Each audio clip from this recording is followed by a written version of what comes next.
Hi all from Mathematics Queen. This lecture is on integral calculus. So integral calculus का topic जो है यहाँ से शुरू होता है हमारा फर्स्ट टॉपिक, क्योंकि अभी जो पार्ट्स आएंगे, जो प्लेलिस्ट मेरी बनेंगी वो इंटीग्रल कैलकुलस पर ही पूरी प्लेलिस्ट बनेगी. सो यहाँ से जो फर्स्ट टॉपिक है इंटीग्रल कैलकुलस का, जो फर्स्ट टॉपिक है वो है gamma function. Gamma function now gamma function is given by gamma n. ऐसे रिप्रेजेंट करते हैं गैमा को, ये ऐसी और ऐसी लाइन, इसको रिप्रेजेंट करते हैं गैमा n. और गैमा n का बेसिक फार्मूला जो है बहुत इंपॉर्टेंट फार्मूला है, जिसके भरोसे पर ही हम लोग प्रॉब्लम सॉल्व करते हैं. So it is integration 0 to infinity. Integration derivative ये आपके मैथ्स में कभी पीछा नहीं छोड़ते हैं. सो डेरिवेटिव और इंटीग्रेशन के लेक्चर आप ज़रूर देखना, क्योंकि डेफिनेट इंटीग्रेशन के भी देखना, क्योंकि ये जो है डेरिवेटिव और इंटीग्रेशन ये पूरे मैथ्स का बेस है. सो उसके कंसेप्ट्स आपके क्लियर ही होने चाहिए, और जो डेरिवेटिव और इंटीग्रेशन के फॉर्मूला है वो भी आपको पूरे लर्न करने हैं. So gamma n is given by integration 0 to infinity e raised to power minus x to the power n minus 1 dx. अब ये तो हमारा है बेसिक फॉर्मूला, लेकिन कुछ और जो प्रॉपर्टीज़ है गैमा फंक्शन की, कुछ प्रॉपर्टीज़ है वो भी मैं यहाँ पे लिख के देती हूँ, वो भी बहुत बहुत इंपॉर्टेंट प्रॉपर्टीज़ है. Gamma n plus 1 is n gamma n, और n फैक्टोरियल भी इसको हम लोग कर सकते हैं.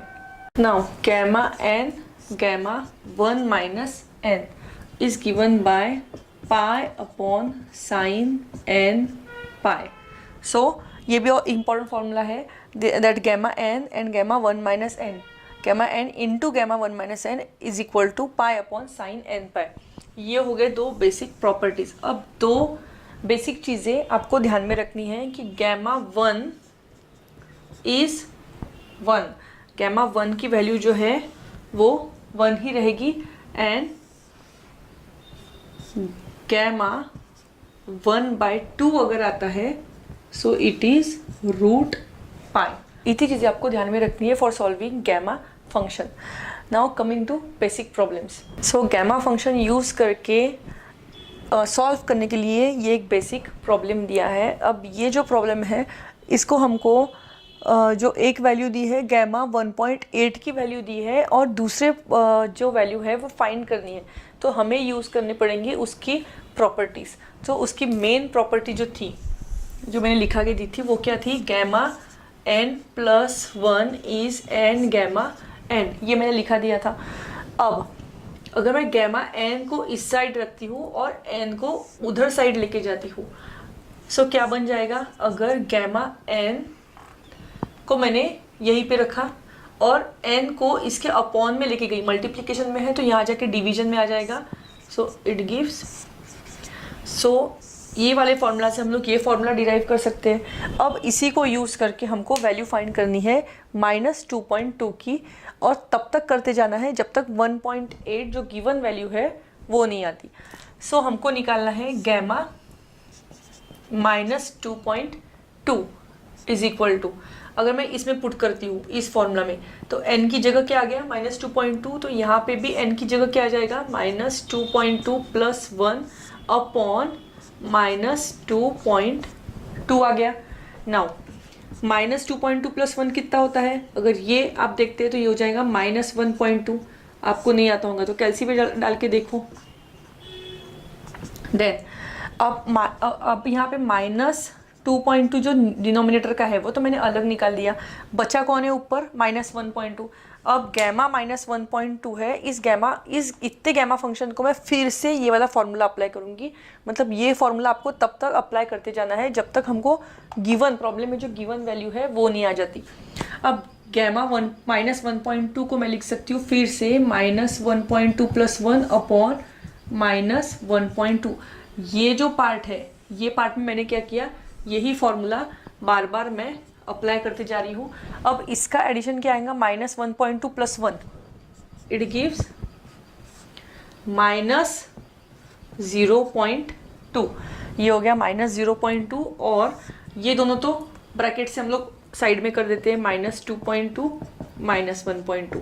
अब अगेन इसको मैं 1 के अपॉन में डाल देती हूँ, -2.2 -1.2 और न्यूमरेटर में बचा है गैमा -0.2। गैमा -0.2 को फिर से ये फॉर्मूला अप्लाई करूँगी मैं, थर्ड टाइम मैंने यहाँ से अप्लाई कर दिया, तो यहाँ पे क्या आएगा, gamma -0.2 + 1 upon -0.2 and this gives 0.8 upon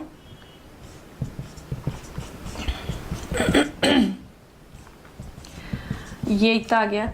now sorry gamma था यहाँ पे, गैमा फंक्शन में 0.8 आ गया। अब 0.8 आ गया मतलब क्लोज आ गए हम 1.8 के। अब बस एक बार 1 ऐड करके हमको मिल जाएगा 1.8, यानी फिर से इस गैमा फंक्शन को मुझे यही फॉर्मूला फिर से यहाँ पे अप्लाई करना है। सो ये 1 के अपॉन में मैंने सेपरेट निकाल लिए, -2.2 -1.2 -0.2 और गैमा 0.8 को मैंने फिर से +1 मतलब 0.8 + 1 upon 0.8, gamma n+1 upon n, ये फॉर्मूला अप्लाई किया। So finally I get gamma 1.8 upon -2.2 -1.2 -0.2 0.8 and gamma is 0.9314। Gamma 1.8 की वैल्यू जो दी थी वो मैंने यहाँ पे डाल दी और बाकी की वैल्यूज़ वैसी की वैसी यहाँ पे लिख दी। एंड फाइनली ये सब मैं कर देती हूँ कैल्सी में फीड। कैल्सी में फीड करके मुझे final answer 2.205। So this is our final answer.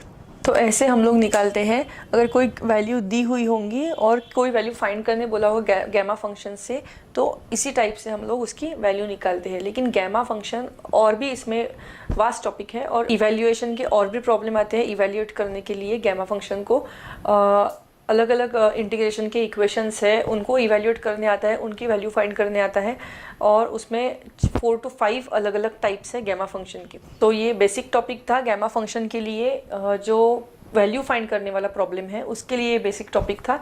लेकिन इसके बाद के जो है जिसमें इंटीग्रेशन अच्छे से आपको पता चाहिए, इसमें तो हमको इंटीग्रेशन लगा नहीं, लेकिन अगले जो टॉपिक्स है गैमा के उसमें इंटीग्रेशन है, जो है इंटीग्रेशन ये बेसिक पार्ट है।